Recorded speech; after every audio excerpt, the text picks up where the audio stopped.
Wa bihi nasta'inu ala umurid dunya waddin. Assalatu wassalamu ala ashrafil anbiya'i wal mursalin Sayyidina wa habibina wa syafi'ina wa maulana Muhammadin Sayyidil awwalina wal akhirin wa ala alihi wa ashabihi thayyibin at-tahirin, amma ba'du.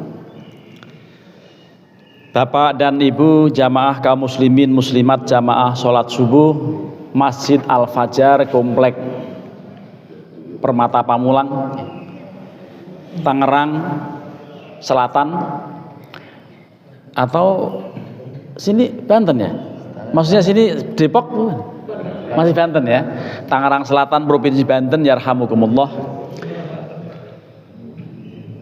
Insya Allah Bapak dan Ibu yang hadir di sini maupun yang tadi sholat subuh kemudian pulang, insya Allah akan steril dari penyakit nifak. Nama penderitanya yang menderita nifak ini adalah munafik.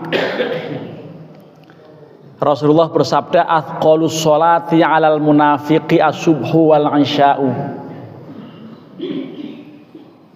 Sholat jamaah yang paling berat bagi orang munafik adalah subuh dan isya. Karenanya semua yang hadir di sini, termasuk yang tadi sudah sholat lalu pulang, itu akan steril dari predikat munafik, insya Allah. Dan insya Allah juga kita termasuk orang-orang yang akan dijauhkan oleh Allah dari neraka. Belakangan ini dengan teknologi yang canggih, dengan teknologi artificial intelligence itu yang dikenal dengan EA, orang mereka siasa dengan channel-channel YouTube yang meledek. Pengalaman hari pertama dan kedua di neraka, menggambarkan seseorang atau beberapa orang yang seakan-akan dalam neraka di aliran sungai yang deras tapi api, latar belakangnya api, lalu dia berenang di api tapi cengenges-cengenges. Oh, ternyata neraka enggak seperti yang kita bayangkan. Enak begini, banyak temennya, ada si Ucok, si Bambang, si Encep, semuanya disebutin nama-nama itu. Ada orang Jawa, banyak orang Sunda, juga ada orang Sumatera.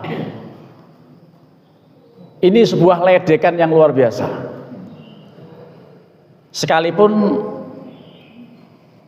teknologinya canggih, kelihatan menyeramkan, tapi ketawa ketiwi, cengenges-cengenges, berbangga. Ini ternyata enak di neraka, saya nggak seperti yang serem yang saya bayangkan. Banyak temennya saya lihat ini hari pertama di neraka. Masya Allah, itu orang nggak pernah ngaji ya Pak? Atau memang sengaja mengupload video yang kayak begitu supaya banyak followernya, padahal itu jelas masuk unsur penodaan agama.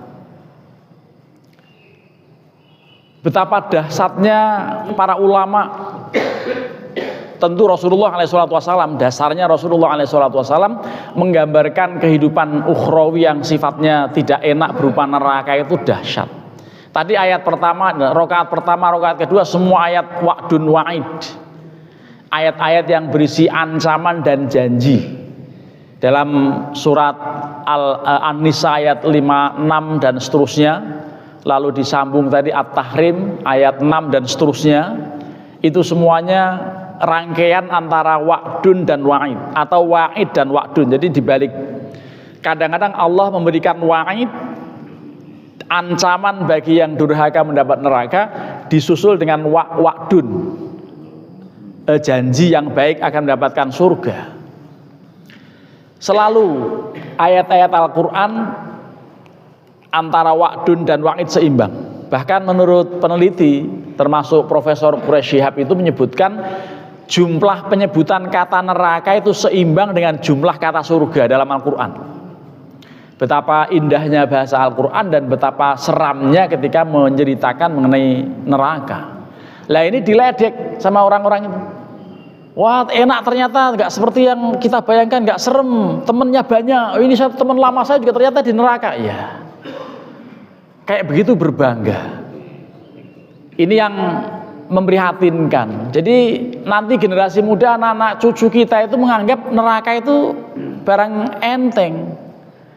Padahal antara lain dalam sabda Rasulullah menyebutkan, ini Al-Quran banyak sekali hadis, antara lain Rasulullah sedang menjelaskan sesuatu di depan para sahabat, lalu terdengar suara gemuruh, terdengar oleh semua sahabat yang hadir di situ.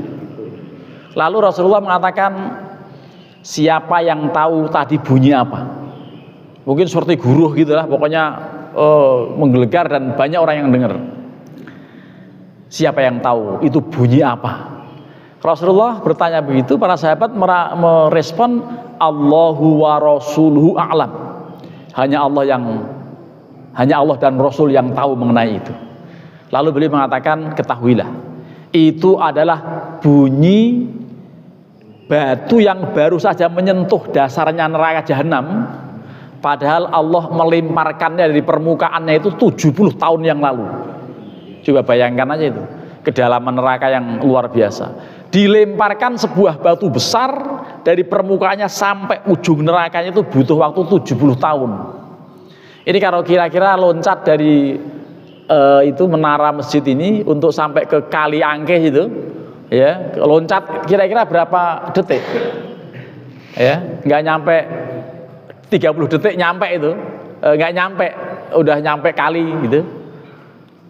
Lah ini 70 tahun dahsyatnya neraka yang lah para sahabat mendengar itu luar biasa, mereka takut, mereka kemudian membayangkan betapa lah ini ngeledek, dibikin mainan. Lah itu termasuk unsur penodaan agama. Seandainya ada yang melaporkan ke pihak yang berwajib, ke Polda, ke Polri, bisa diusut bahwa ini pengupload video ini termasuk yang menyebarkan melanggar undang-undang ITE, IT. Ya, undang-undang IT yang menyebutkan tentang penyebaran atau penodaan agama. Karena apa? Karena merusak atau membuat masyarakat resah.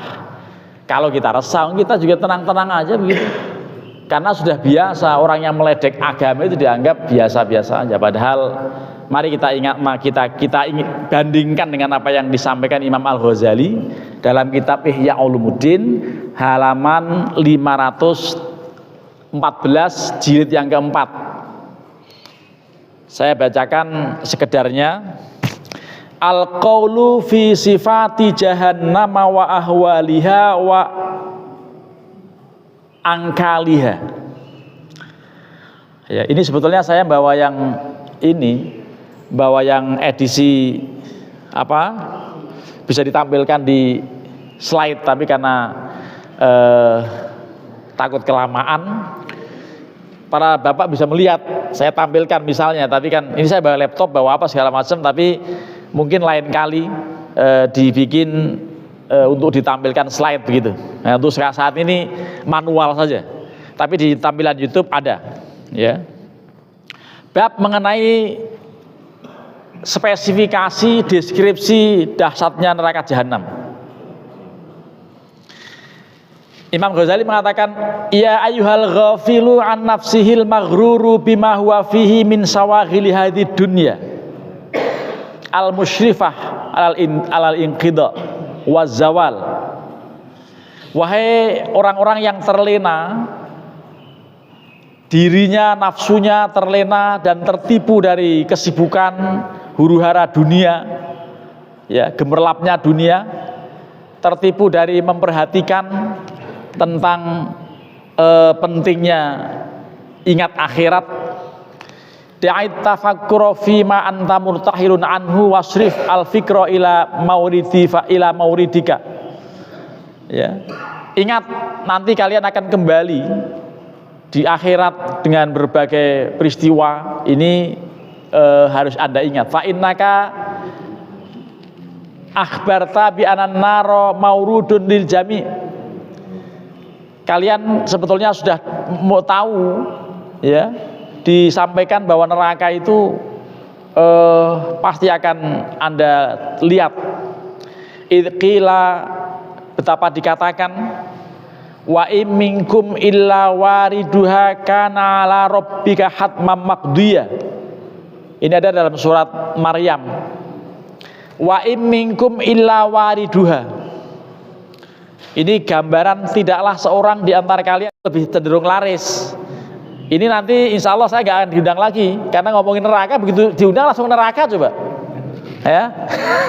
Begitu pertama kali diundang, setelah sekian lama nggak diundang, suruh ngomongin neraka, ya bakal nggak diundang lagi udah. Karena apa? Karena serem. Soal neraka itu serem. Ya, padahal itu yang nyerem, yang buat nyeremin kan ustadz aja sebetulnya, sehingga begitulah. Ini Al-Qur'an nih. Al-Qur'an yang dikutip oleh para ulama untuk memberitahu. Lah kita mau pakai apa lagi? Nggak pakai Al-Qur'an. Ya, di dalam surat Maryam, ya, ada kalimat yang kami baca tadi menggambarkan mengenai semua orang pasti melalui jembatan Shiratal Mustaqim yang dibawanya neraka. Kan dikatakan wa im minkum illa wariduha. Tidaklah seorang pun di antara kalian kecuali pasti akan melewati itu. Ya, kana ala rabbika hatmam maqdiyah, ini sebagai ketentuan Tuhanmu yang pasti, tidak boleh ditawar gitu. Fa anta minal maurud ala yaqinin, kamu pasti akan mengalami itu, tidak diragukan lagi.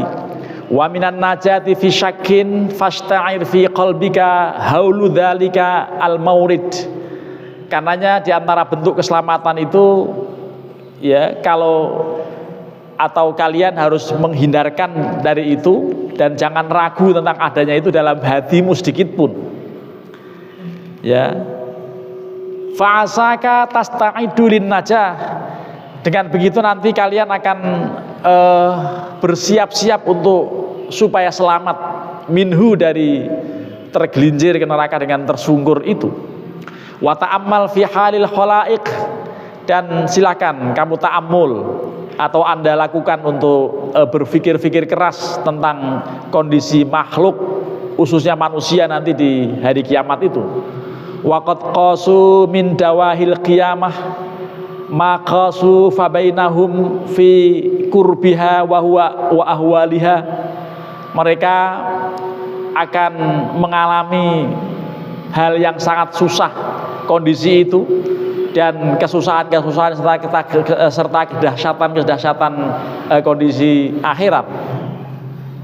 Ya.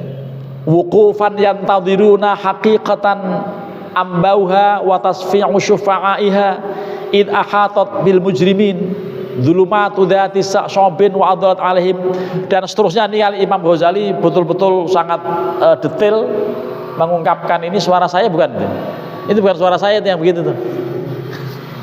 Ya.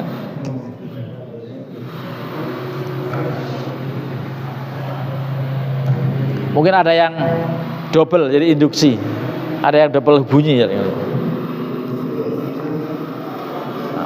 Atau dimatikan aja ya. Nah, tapi ini pasti tetap nanti akan nyambung. Yang siaran ini pasti ini. Baik, ini berlangsung ya. Ya. Jadi apa yang disampaikan ini kalau saya baca seperti itu tampaknya tidak menarik. Ya. Lalu saya akan lewat saja dalam kalimat begini. Wa adadu abwabiha bi'adadil a'dha'i sab'ah. Jumlah pintu neraka itu sejumlah 7 anggota manusia ini, yang dengan 7 anggota itu kita berbuat maksiat. Mohon dihitung Pak, 7 itu apa aja ya? Mata, kuping, hidung, mulut, tangan, kaki, kemaluan. Kalau orang puasa disuruh nyumbat 9 lubang. 9 lubang yang ada dalam kita disumbat. Silakan dihitung. 2 lubang mata, 2 lubang kuping, 2 lubang hidung. Semuanya berapa? 6. 1 lubang mulut 7. Silakan cari masing-masing 2 lubang yang lain. Pasti punya. Kalau nggak punya repot.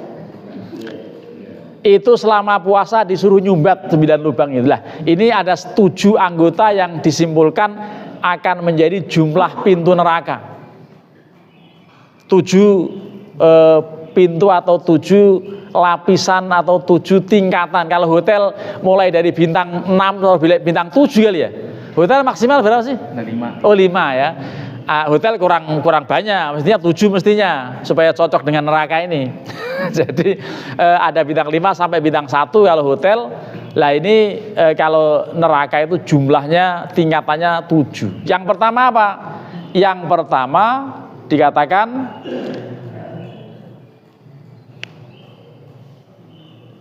al-a'la jahannam.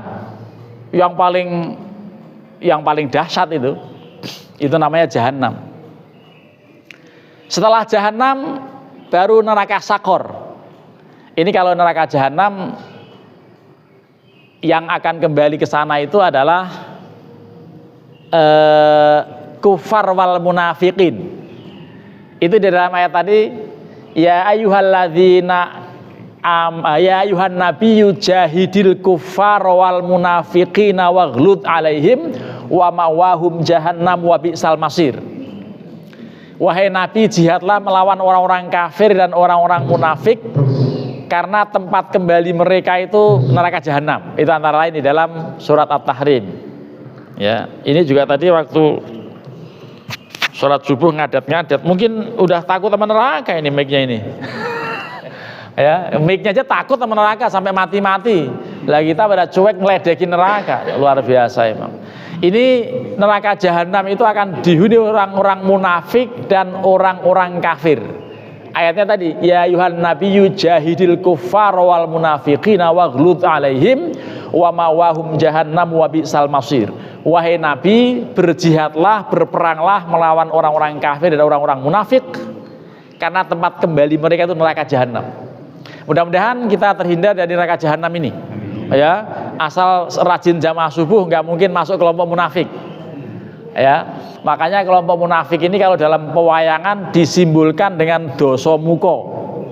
Kalau kita orang-orang Arab termasuk ajaran Islam, munafik itu hanya dikatakan dzul wajhain, orang yang memiliki 2 muka.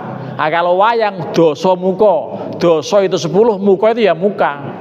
Itu yang namanya rahwono, itu adalah dosa muko, dan dia kalau udah keluar dari pertapaannya yang namanya puncak gunung Jamur Dipo, itu nanti akan ditanggulangi oleh Anoman si kera putih itu, karena dia lambang kebaikan. Kalau wayang monyet itu baik, kalau Al-Quran tidak. Qur'an itu monyet itu orang-orang yang meledek agama, yang dikatakan kunu qiradatan khasiin, jadilah kalian monyet yang hina, itu orang-orang yang meledek agama. Ah, ini termasuk orang yang bikin video neraka diledek-ledek, itu kira-kira monyet itu orang itu. Gitu. Nah, ini pertama neraka jahanam. Yang kedua neraka sakor. Neraka sakor itu siapa? Yang akan menghuni orang yang nggak pernah sholat. Masalakakum fi sakor. Ada ayat Quran begitu. Apa yang membuat kalian digiring oleh Allah menuju neraka sakor? Qalu lam nakum minal musallin, karena kami ini nggak pernah sholat. Merubah selawatnya dirubah. Salatullah salamullah ala tohara, itu dirubah sholat boleh nggak sholat boleh, sholat boleh nggak sholat boleh. Itu kacau orang begitu itu. Ya, dan banyak orang Islam yang nggak sholat banyak sekali. Itu yang akan menghuni neraka sakor. Ya, itu tingkatan yang agak rendah sedikit. Ya, tapi ya dahsyat betul. Kemudian summa ladho, neraka ladho. Kalau ayat Al-Quran menyebutkan calon penghuninya juga ada. Siapa mereka nanti cek, ini ada ininya, ada kriterianya. Itu tingkatan yang ketiga. Yang paling atas atau yang paling dahsyatnya jahanam. Kemudian sakor, kemudian ladho, kemudian hutomah. Yang dikatakan wama adraka mal hutomah, ya, dalam surat Al-Humazah itu ya. Itu neraka hutomah. Kemudian ada neraka sa'ir. Ya, itu ada neraka sa'ir, tingkatan yang lebih rendah, tapi ya tetap neraka, nggak enak. Pokoknya tingkatan manapun jangan kita masuki, udah pasti nggak enak. Ya, Kemudian yang berikutnya tsummal jahim, kemudian neraka jahim, dan yang terakhir tsummal hawiyah, yang terakhir itu neraka hawiyah. Ada yang mengatakan neraka yang dingin. Ya, dalam film itu, dalam video yang kocak itu juga begitu. Wah, hari pertama di neraka yang panas, sekarang kita di neraka yang dingin, lebih enak ini. Nah, Masya Allah, itu begitu. Silakan dicek itu di YouTube. Judulnya pengalaman hari pertama dan kedua di neraka. Masih tampil apa enggak? Kalau tampil berarti enggak peduli. Komdigi enggak peduli. Ya, padahal ini ajaran yang luar biasa, yang ledek ajaran agama Islam, dan termasuk memenuhi unsur pasal penodaan agama. Kalau tidak ada tindakan apa-apa ya sudah, selamat rusak generasi kita, karena sudah didangkalkan akidahnya dengan begitulah. Mudah-mudahan kita menjaga akidah antara lain dengan kajian begini. Dan masalahnya yang ngaji, yang hadir di musola, di masjid orang-orang tua semua. Ya, anak muda itu, waduh, luar biasa. Susahnya luar biasa karena apa? Mereka pulang itu 3:30. Semua alaman nggak pulang-pulang, begitu pulang 3:30 ya tidur, akhirnya apa? Subuhnya hilang. Itu anak-anak kita begitu. Lailah, mudah-mudahan kita semuanya bisa membimbing keluarga kita, dan pesan Allah adalah qu anfusakum wa ahlikum naro. Jagalah diri kalian dan keluarga kalian, anak cucu menantu semuanya dari api neraka. Lah itu neraka diledek-ledek. Mungkin maksudnya itu orang itu supaya orang nggak takut. Padahal Rasulullah menganjurkan supaya takut. Al-Quran juga begitu, ada tarhib, ada targhib. Tarhib supaya lari dari kemaksiatan, targhib supaya mendekat, gemar melakukan ibadah. Lah itulah kemudian kita prihatin, kita berusaha untuk mengembalikan ajaran agama ini supaya ujungnya itu adalah tarhib dan targhib. Lari dari kemungkaran, lari dari kemaksiatan, lalu kembali kepada peribadatan, kembali kepada pengabdian, karena inti kehidupan ini adalah wa'bud rabbaka hatta ya'tiyakal yaqinu. Sembahlah olehmu Tuhan kalian, beribadahlah kalian, jangan berhenti ibadah sebelum kedatangan keyakinan, yaitu kematian. Sebelum kematian datang, maka tetap harus beribadah. Selama orang masih normal psikisnya, walaupun sudah nggak bisa kemana-mana, semua dilakukan di kamar tidur, mulai dari makan, minum, buang yang besar, yang kecil, semuanya tidak bisa kemana-mana. Selama dia masih normal psikisnya, tetap wajib sholat, walaupun kewajibannya tidak seperti yang lain. Karena kalau yang lain harus suci, harus bersih betul tempatnya, pakaiannya, badannya. Tetapi kalau orang yang sudah luar biasa uzur seperti ini, ya sudah, yang penting ikhtiar untuk tetap sholat walaupun bawa-bawa najis. Karena ada yang sudah pakai kateter, kemudian pokoknya udah orang sakit begitu ya. Kita juga bersyukur karena kita masih diberikan kesehatan, bisa hadir dalam forum-forum seperti ini, dan mudah-mudahan kita istiqomah dalam melakukan berbagai kebaikan untuk kemudian terus kembali pada kebaikan. Akhirnya kalau kita istiqomah, insya Allah kita akan menghadap Allah pada saatnya nanti dengan membawa iman dan Islam dan wafat husnul khotimah. Ingat bahwa orang yang meninggal cuma dua, yang satu husnul khotimah, yang lainnya su'ul khotimah. Yang husnul khotimah disebut sebagai mustari, tetapi yang su'ul khotimah disebut sebagai mustaroh minhu. Orang yang meninggal cuma dua, satu happy ending, yang kedua bad ending. Yang happy ending adalah yang husnul khotimah, yang bad ending yang su'ul khotimah. Yang husnul khotimah, yang happy ending disebut dengan orang yang beristirahat, sedangkan yang su'ul khotimah, yang bad ending adalah orang yang mengistirahatkan. Ini ceritanya Rasulullah SAW sedang duduk di depan rumah beliau, lalu banyak sahabat-sahabat yang bersama beliau. Tiba-tiba ada rombongan pembawa jenazah menuju ke pemakaman Baqi al-Gharqad di pinggir kota Madinah, di pinggir Masjid Nabawi. Sampai sekarang masih ada. Begitu lewat jenazah digotong orang itu, Nabi langsung mengatakan, para sahabat semuanya, kira-kira ini mustarih atau mustaroh minhu. Para sahabat saling memandang, celingak-celinguk, apa maksudnya? Ya Rasulullah, maksudnya apa ini katanya? Ini orang yang digotong ini kira-kira mau istirahat atau mengistirahatkan? Lah bedanya apa Nabi katanya? Mal mustarih wa mal mustaro minhu ya Rasulullah. Beliau mengatakan al abdul mu'minu yastarihu min nasobid dunya wal abdul fajiru yastarihu min humul ibadu wasyajaru wadawabu. Kalau tadi yang digotong menuju makam itu memang betul orang soleh, orang baik, orang yang berkesan di masyarakat, itu wafat itu karena memang sudah letih, capek dengan kehidupan duniawi, akhirnya sowan menghadap Allah dalam keadaan istirahat tenang. Itu yang baik. Tetapi kalau bukan Abdul Mukmin tetapi Abdul Fajir, itu gara-gara dia meninggal itu, maka orang-orang pada merasa lega.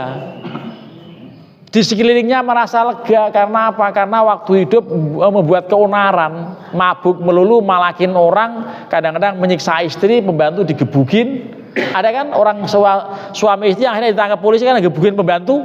Nah, model yang begitu itu yang dikenal dengan orang yang meninggal justru malah mengistirahatkan orang, bukan membuat dia istirahat. Nah, karenanya yang paling bagus adalah mustari, husnul khotimah, happy ending, dan insya Allah kita akan mengakhiri hidup ini dengan predikat husnul khotimah dengan cara kita berusaha untuk selalu selalu istiqomah dalam berbuat kebaikan. Terakhir saya sampaikan dulu, waktu Rasulullah SAW selesai, ini tayangannya dibuang aja ya. Waktu Rasulullah selesai menguburkan jenazah, beliau bawa tongkat kecil gitu, semacam stick, lalu ngorek-ngorek tanah, dikorek-korek gitu, lalu tiba-tiba bersabda, ma minkum illa waqad kutiba. Ma minkum ya ma ahadun minkum illa waqad kutiba. Tidaklah seorang di antara kalian kecuali Allah telah tulis apakah dia ujungnya akan ke neraka atau ke surga. Lah para sahabat mendengar kalimat itu, waduh, terus bagaimana ya Nabi? Afala nattakilu ya Rasulullah, bolehkah kami pasrah saja dengan takdir Allah itu? Rasulullah mengatakan, i'malu fakullun muyassarun ala ma khuliqalahu, kata Rasulullah. Tetaplah kalian beramal karena masing-masing akan Allah mudahkan menuju takdirnya. Itu begitu. Kalau memang takdirnya baik, takdirnya itu happy ending, takdirnya husnul khatimah, dilalahnya dia selalu semangat berbuat kebaikan. Sholat subuh enteng, tahajud juga ringan. Apalagi pensiunan, gak pernah tahajud, mau ngapain? Sudah bau tanah, mau ngapain lagi? Ya, jadi, tetapi kalau memang takdirnya menuju kejelekan, dilalahnya dia selalu berbuat keonaran, selalu berbuat yang maksiat, selalu meninggalkan ketaatan. Itulah. Jadi Rasulullah menggambarkan seperti itu, sekalipun dalam hadis yang lain dikatakan innamal amru bi khawatimiha. Yang menentukan adalah ujungnya. Kita tidak boleh mengklaim orang itu pasti masuk neraka, belum tentu karena belum meninggal. Dan kita juga tidak boleh yakin bahwa orang yang selalu hadir ke masjid pasti surga, belum tentu. Siapa tahu nanti matinya tiba-tiba dia musyrik atau kafir kan begitu. Lah oleh karenanya kita tidak boleh menilai orang sesegera mungkin, termasuk ini kalau ada orang menyolati jenazah kan biasanya ditanya dia, apakah bapak-bapak bersaksi beliau orang baik kata gitu ya, biasanya begitu kan, khair. Kalau misalnya dia memang benar-benar meninggalnya dihajar orang karena memang ketangkep lagi nyolong, lalu habis sholat imamnya pura-pura bego, nanya, Pak ini orang baik, mau jawab apa? Pak ini almarhum orang baik gak? Gak ada yang jawab. Kalau saya mau jawab baik. Kenapa? Baik udah mati dia katanya. Baiknya udah mati, sudah gak ada nyolong lagi gitu. Nah, jadi pokoknya mau baik mau buruk ngomong aja baik. Ya, artinya baik juga karena udah meninggal. Nah, kalau masih hidup repot kan? Iya, jadi begitu. Terima kasih. Ini mudah-mudahan sebagai pengingat buat kita, karena emang dunia sekarang udah luar biasa. Di samping gegernya Israel melawan Iran gitu ya. Mudah-mudahan rudal Israel jangan sampai ke Al-Fajar. Wah, kalau sampai Al-Fajar bisa runtuh ke kali itu bisa, waduh, gak geger lah pokoknya. Ngaji bisa bubar kalau sampai ada rudal sampai ke sini. Nah, mudah-mudahan kita negeri yang cinta damai, yang jangan sampai ada peperangan ya. Tapi kalau memang sudah ada perang diwajibkan oleh negara, kita cancut tali wondo, itu harus apa? Malang-malang puntung, rawi-rawi rantas, malang-malang puntung, harus begitu, harus ada jiwa patriotisme yang luar biasa. Tapi mudah-mudahan kita aman dan damai. Silakan Ustadz, kalau barangkali ada yang mau diskusi gitu ya, ibarat jualan, ada yang nanya itu berarti jualan saya laku. Tetapi kalau nggak ada yang nanya berarti suruh tutup aja, tutup katanya gitu. Terima kasih. Silakan Ustadz. Baik, bagi kalian menarik sekali bicara tentang neraka ini, sekaligus menakutkan. Silakan saudara yang ingin bertanya juga boleh diskusi. Silakan. Silakan Pak. Sebentar, Pik. Ini sebentar. Sebentar, Pak. Ini masih biar masuk YouTube, Pak. Sebentar. Jadi dipadu Pik bawah sana. Nggak boleh itu sebenarnya. Wah, berarti Mau Pak, itu hak Nggak usah, orang, Pak. nggak usah. itu kan berarti kan di YouTube kan? Iya, maksudnya biar yang lain memanfaatkan. Dua begini Pak. Nggak jadi nanya. Ya, pertanyaan saya itu yang nanti di neraka itu jasad kita atau ruh kita? Itu pertama. Yang kedua, kaitannya dengan Allah itu Ar-Rahman dan Ar-Rahim. Terus neraka ini dibuat untuk nyiksa, berarti Allah juga suka nyiksa. Kaitannya dengan Ar-Rahman dan Ar-Rahim tadi nggak kena gitu. Itu aja Pak Ustadz. Terima kasih. Wassalamualaikum warahmatullahi wabarakatuh.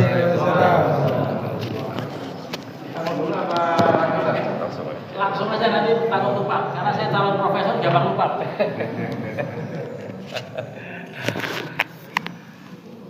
Di neraka itu apakah jasad atau fisik? Wah, ini pertanyaannya seperti pertanyaan dialog antara Ibnu Rushdi dengan Imam Al-Ghazali.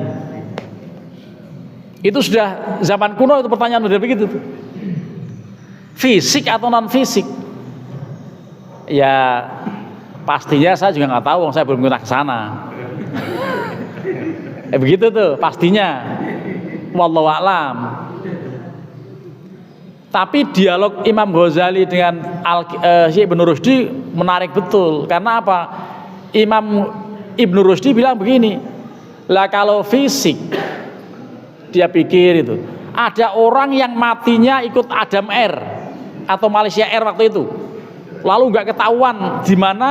Kalau nyungsep di laut juga nanti pasti akan dimakan ikan, ikannya kemudian dimakan orang, udah nyampur. Belum lagi kalau yang dikubur nanti ada tumbuhan, dan tumbuhannya itu akan dimakan orang lah.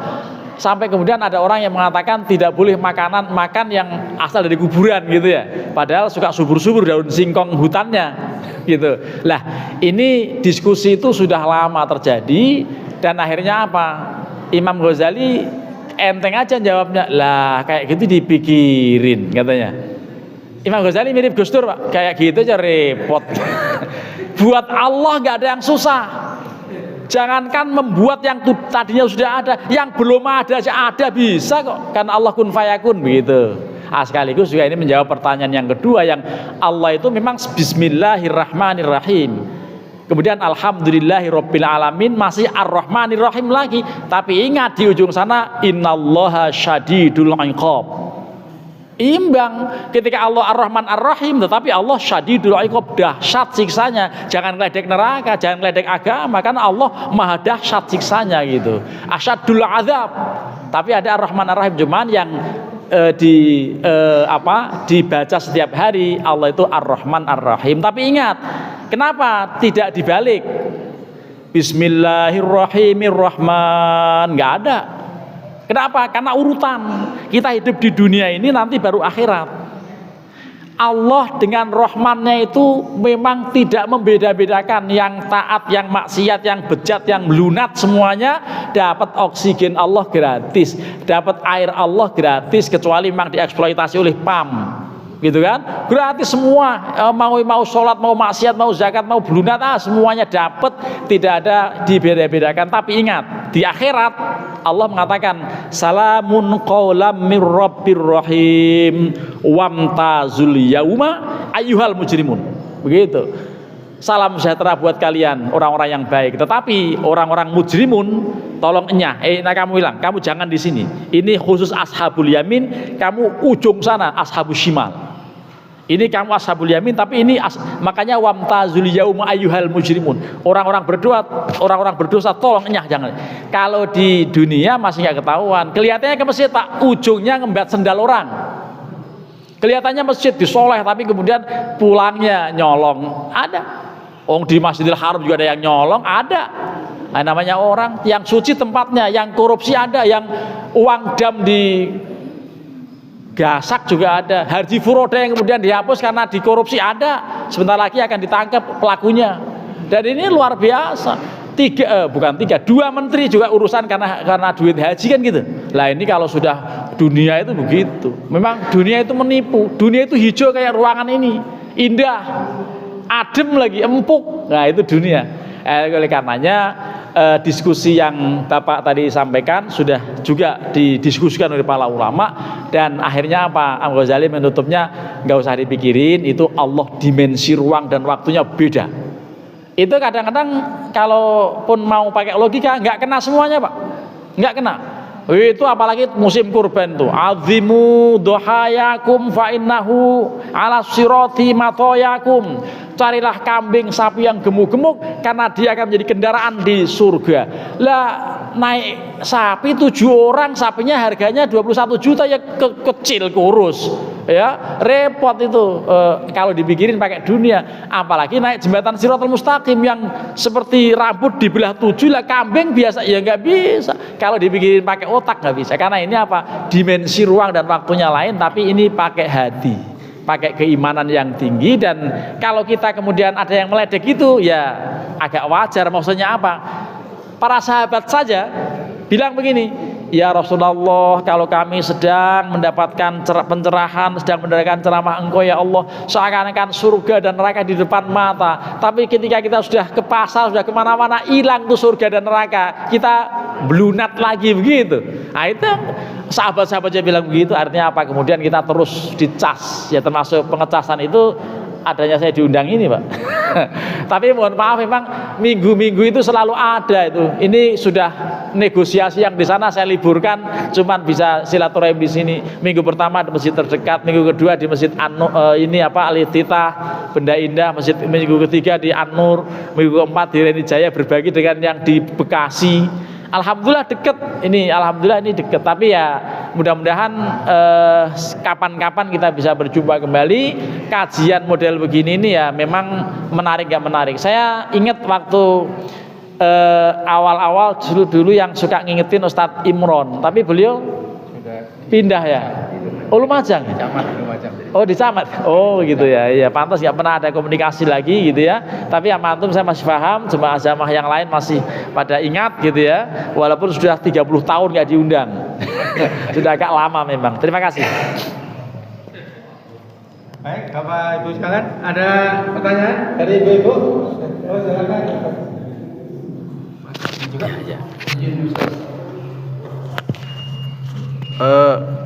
Ini fenomena saja sebetulnya yang Ustadz sampaikan di depan tadi. Orang bercanda tentang neraka gitu ya Ustadz ya. Tapi kalau kita lihat sejarah di zaman Nabi pun sebetulnya orang melogikakan neraka itu ada gitu kan. Mungkin koreksi saya kalau salah Ustadz ya.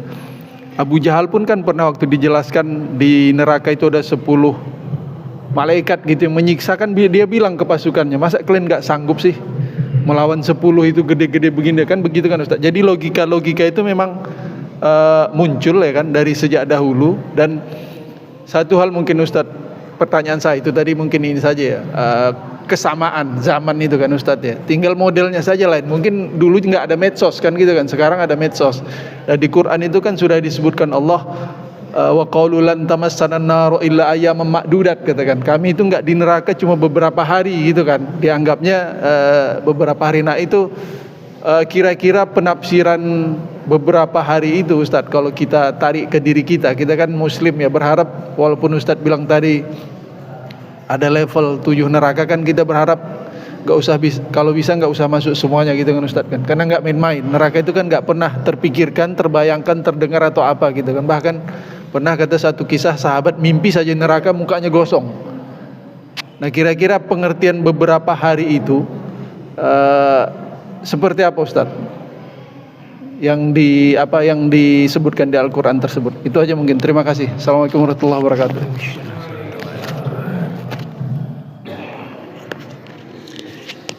Ya, ayat yang dibaca oleh Bapak tadi memang begitu kalimatnya. Faqalu lan tamassanan naru illa ayyaman ma'dudat, kami tidak akan tersentuh neraka itu ya kecuali hanya beberapa hari. Tapi satu hari di neraka itu digambarkan dalam ayat yang lain adalah 1000 tahun. Ya kalau 3 hari berarti 3 milenium. Ya. Dan memang namanya dalam kondisi tidak nyaman itu walaupun sebentar terlihat lama. Terasanya lama. Kita kalau sedang menderita itu seakan-akan sedang takut saja, nggak pagi-pagi malam terus, gitu kan? Itu malam yang seram gitu misalnya, itu ini kok lama banget, seakan-akan malamnya nggak habis-habis, ya karena kita sedang dalam keadaan tidak nyaman. Tapi kalau udah nyaman loh, tiba-tiba udah subuh ini kata. Nah, ini artinya ketika dalam kondisi tidak nyaman itu menjadi luar biasa lamanya, dan memang digambarkan satu hari akhirat, katakan juga di neraka itu adalah alfasanati mimma ta'udun. Jadi 1000 tahun dari apa yang kalian hitung di dunia ini. Lah oleh karenanya kita tidak boleh meledek. Kalaupun tadi disebutkan di zaman dahulu ada yang metodenya sekarang pakai medsos, itu iya betul. Berarti orang yang mengviralkan itu kira-kira anak buahnya Abu Jahal gitu. Jadi mungkin anak keturunannya jangan-jangan gitu ya. Ada emang begitu. Tiap zaman pasti ada orang yang meledek. Ya, ada yang terus terang, ada yang tidak. Ada yang berani ngedeng gitu, yang berani viral di jagat medsos, ada yang tidak. Ya. Ya kalau ajaran Islam, orang yang ragu saja itu sudah murtad dari si i'tikad. Alias kemudian anjurannya istighfar. Ya, dan memang itu diakui oleh para sahabat tadi. Sahabat-sahabat Nabi, kami kalau sedang bersama engkau seakan-akan surga dan neraka di depan mata kami. Tapi kalau kita sedang jauh dari engkau, hilang itu semuanya gitu ya. Itu artinya ya sifat manusiawi begitu, dan kita yang paling bagus ya bagaimana untuk bisa meniru akhlak Rasulullah dan para sahabat yang soleh-soleh, untuk kemudian kita meningkatkan kualitas kita masing-masing. Dan memang begitu, kita tidak bisa melogikakan akhirat dengan dunia. Sama kalau kita mikirin akhirat dari dimensi dan ruang waktu yang di sini, itu ibaratnya seperti bayi yang dalam kandungan janin mikirin ngaji. Nggak kena dia. Jangankan masih janin, jangankan mikirin ngaji, dia lahir sampai 2 bulan juga belum bisa ngapa-ngapain, masih hanya bisa nangis. Haus nangis, nggak nyaman nangis, apa juga nangis, dan belum bisa lihat. Makanya anjurannya ketika ada bayi lahir, suruh mengadhankan. Karena apa? Yang berfungsi baru kuping, sementara mata belum. Tidak ada peragakanlah sholat waktu bayi lahir, yang percuma. Kenapa? Belum bisa lihat dia. Lah itu kalau kita bayangin akhirat dengan dimensi ruang dan waktu sini, sama dengan bayi dalam rahim, dalam perut ibunya. Bayangin ngaji, bayangin kuliah subuh, bayangin nyiapin snack dan macam-macam. Ya gak kebayang oleh dia. itu jagatnya lain.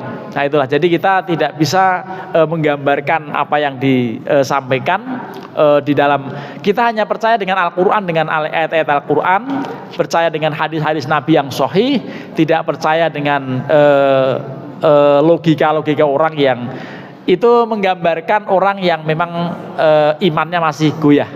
Ya, ketika orang meledek, ketika orang itu menggambarkan begitu. Lah oleh karenanya kita harus berlomba-lomba supaya menata hati kita, menata keimanan kita agar terus iman ada dalam dada. Dan memang betul, itu inti Islam adalah amantu billahi wal yaumil akhir. Iman pada Allah dan hari akhir. Hari akhir meliputi macam-macam. Mulai diawali sakaratul maut. Itu kan gaib juga itu. Misteri juga sakaratul maut itu. Ya.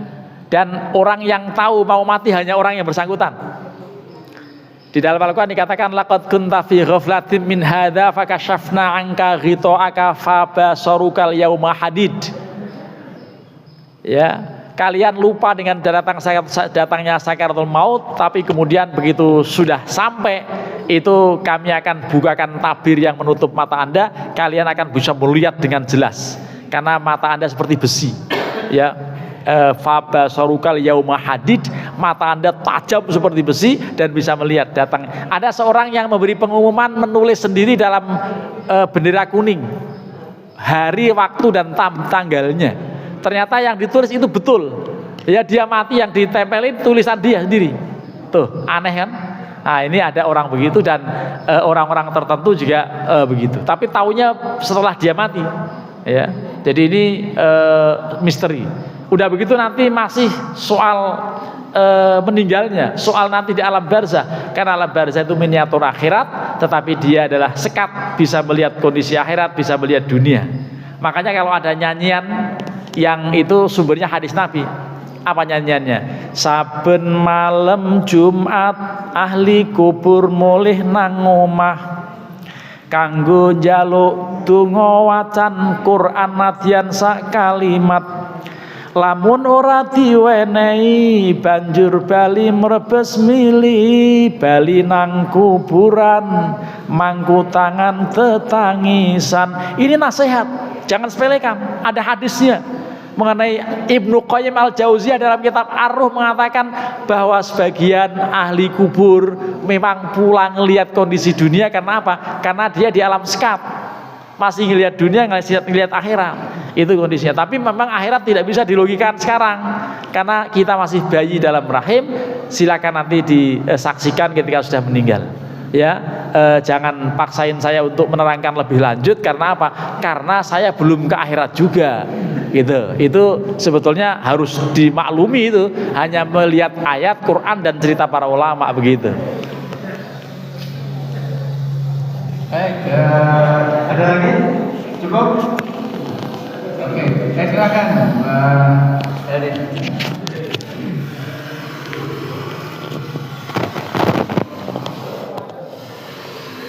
Ya. Terima kasih Pak Ustadz. Ini pertanyaan bodoh aja nih Pak Ustadz. Surga neraka itu termasuk rukun iman yang di mana, Pak? Apakah yang kelima atau yang keempat? Itu yang pertama. Terus yang kedua, kalau ini logik berpikir aja Pak Ustadz, bisa salah gitu ya. Kalau bicara neraka, pikiran saya itu iblis semua di sana itu, ya, iblis. Karena pada waktu manusia diciptakan itu iblis sudah janji, ya, bahwa saya akan menggoda terus. Artinya yang mengikuti aliran iblis inilah yang nanti adalah penghuni neraka tadi, gitu ya Pak. Saya suka diskusi kadang-kadang sama teman, sama istri. Saya lagi belajar yang disebut dengan manajemen iblis, gitu Pak. Ya, artinya gini. Nanti saya minta.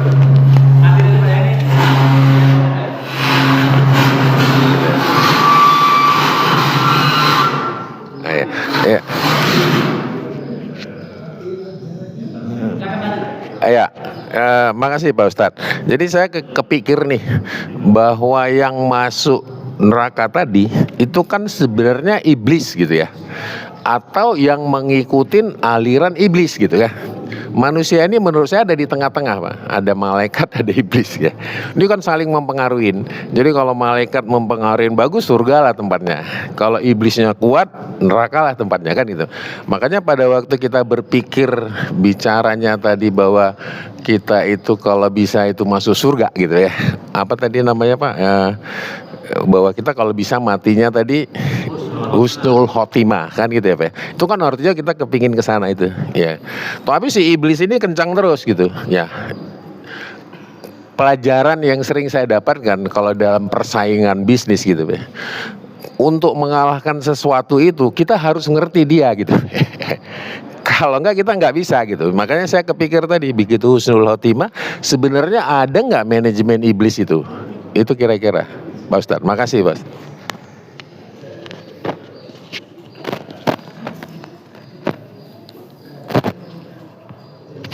Ini makin seru tapi yang terakhir agak susah jawabnya. Tapi yang jelas surga dan neraka itu tetap masuk dalam rukun iman. Kalau kita sebutkan ya iman pada hari akhir. Karena yang lain-lain itu iman pada Allah, iman pada malaikat, iman pada kitab, iman pada Rasul-Rasul Allah, iman pada hari akhir dan qada qadar. Hari akhir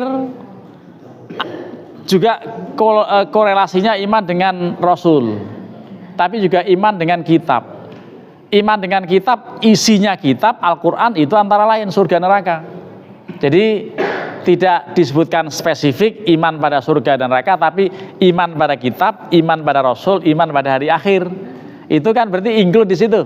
Di antaranya memang surga dan neraka karena ujungnya ashabul yamin yang menuju surga dipimpin Rasulullah SAW. Ashabus shimal menuju neraka dipimpin orang yang sekarang jasadnya masih ada. Fir'aun itu pimpinan kelompok kiri. Jadi sayap kiri itu Fir'aun, sayap kanan itu Nabi, silakan Bapak mau ikut mana? Gitu. Nah, yang Fir'aun juga tadi yang panglimanya Fir'aun ya iblis tadi. Ya, jadi iblis itu ya panglimanya Fir'aun gitu. Nabi Muhammad, tentu malaikat Jibril dan malaikat-malaikat yang lain lah. Kita ini di tengah-tengah betul, ya. Lagi bener dekat malaikat, lagi enggak bener ya dekat iblis. Tapi di antara orang yang steril dari iblis itu namanya mukhlasin. Bukan Pak Mukhlasin, bukan. Ya, tapi mukhlasin. Dan mukhlasin itu jauh lebih tinggi dari mukhlisin. Padahal mukhlisin sudah bagus, orang yang ikhlas. Apa bedanya mukhlisin dengan mukhlasin? Kalau mukhlisin diupayakan, tapi kalau mukhlasin Allah berikan. Taken for granted dari Allah. Itu jarang orang yang mendapatkan itu, dan itu steril.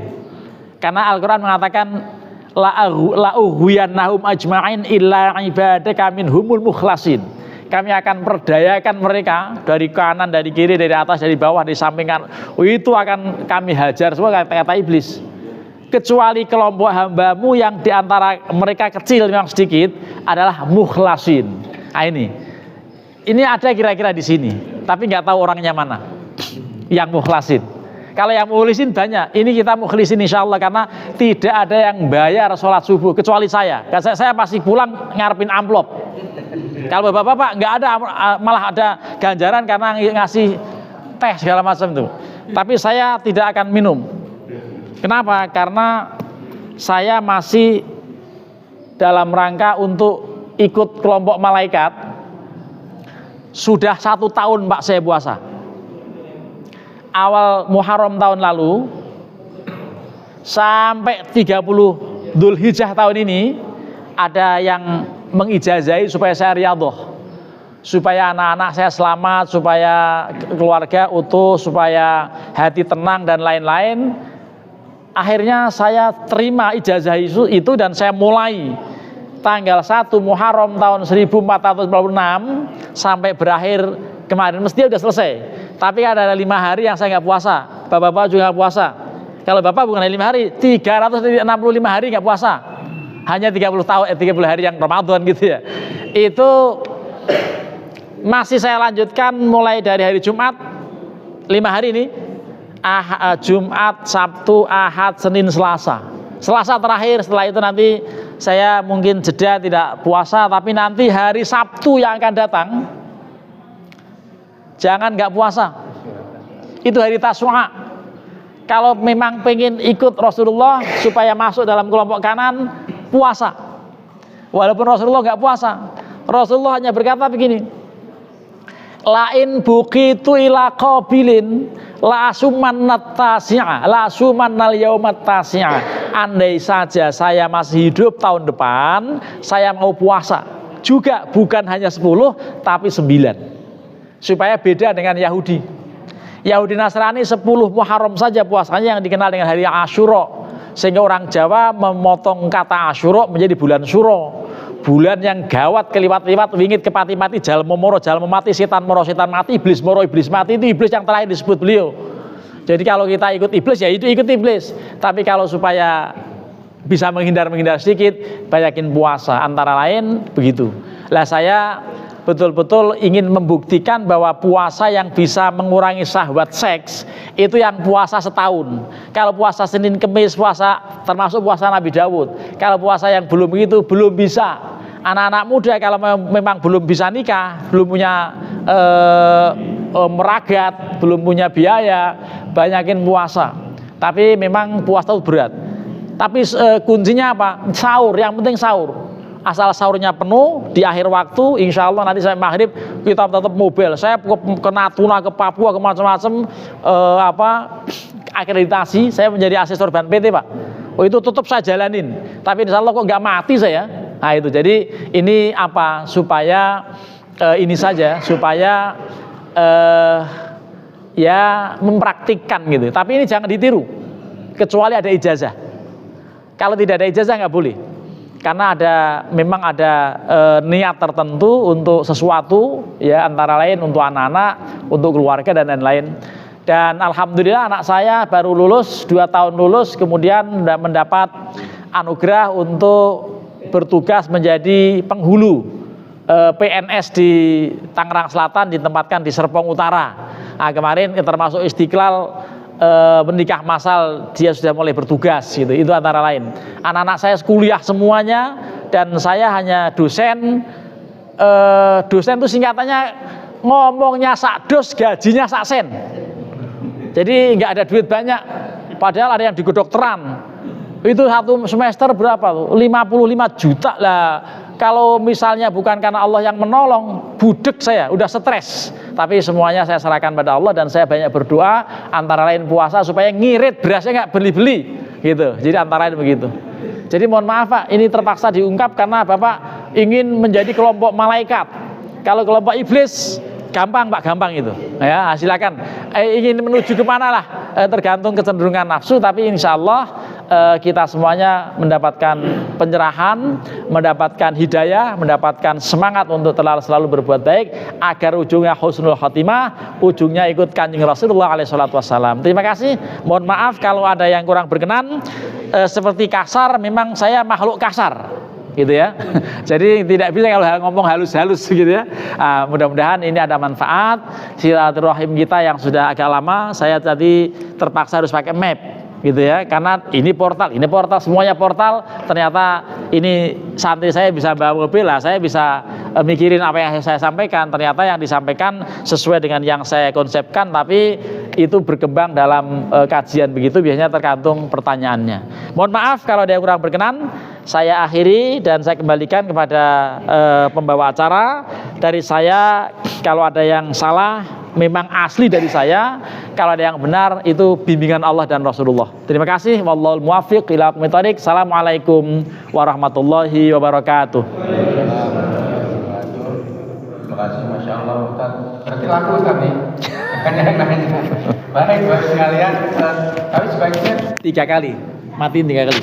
dengan doa Ustaz ya.